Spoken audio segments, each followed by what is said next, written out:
Throughout history, there has been a mesmerizing dance of danger between art and technology. Written language gave birth to stories and poetry.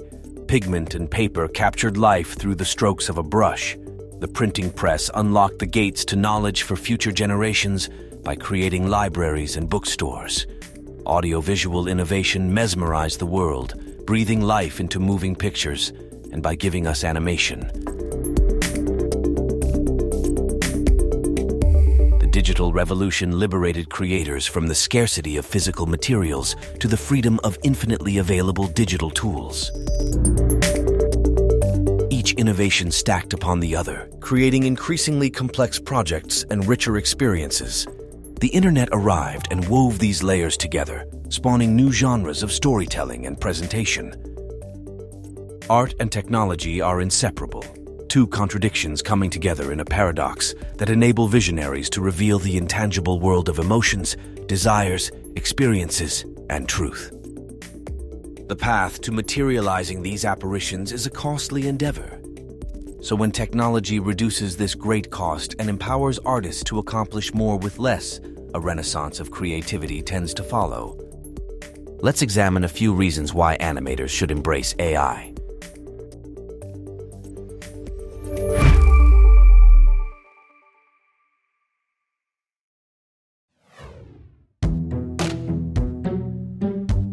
Animators have always been at the forefront of technological innovation.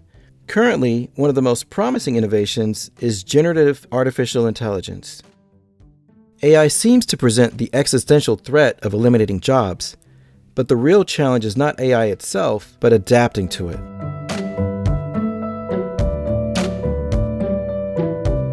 It might be hard to see it now, but AI will open up new avenues for creative collaboration, and artists who harness AI will be able to create in ways previously unimaginable. AI should be seen as a tool in the artist's toolbox, not a replacement for our creativity. As impressive as AI is, it's really still in the tech demo phase, so this is the perfect time for animators to jump in and learn it. As AI technology matures, those well-versed in its capabilities will have a significant advantage. Learning AI now ensures that artists are prepared for the exciting developments yet to come.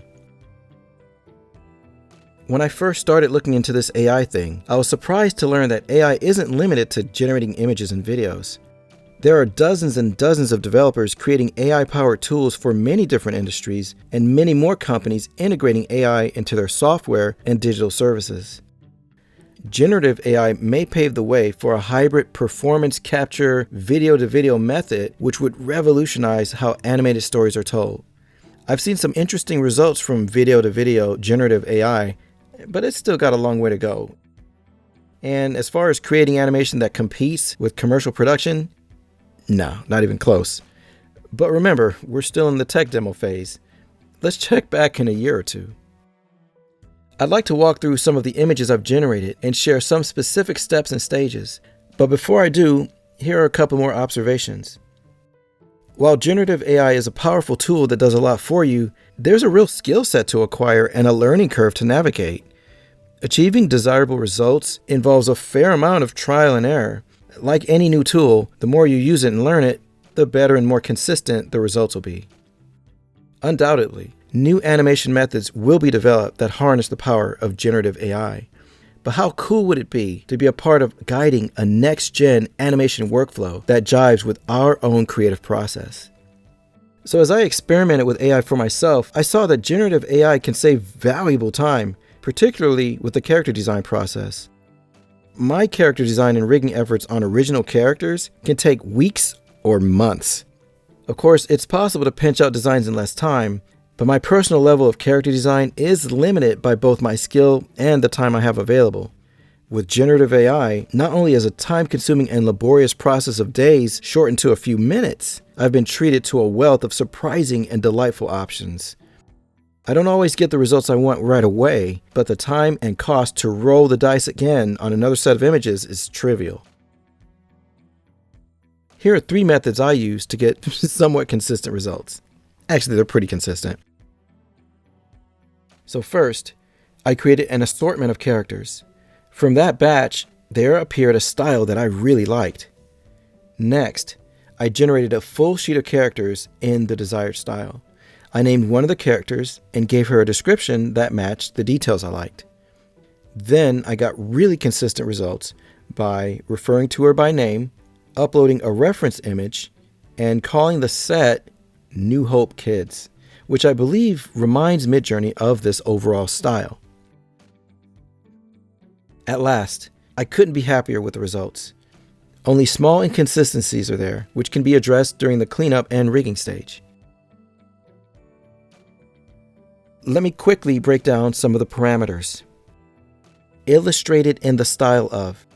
This is one of the most powerful prompts, and I suppose one of the most controversial ones. You can include a generic shop style like Disney, Pixar, architecture sketch, or the name of a specific artist.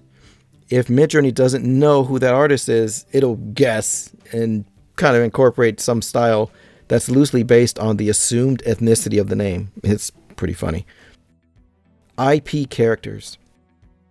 This prompt language tends to make the character generations look like highly appealing star characters from an intellectual property, so it's a very useful token to use.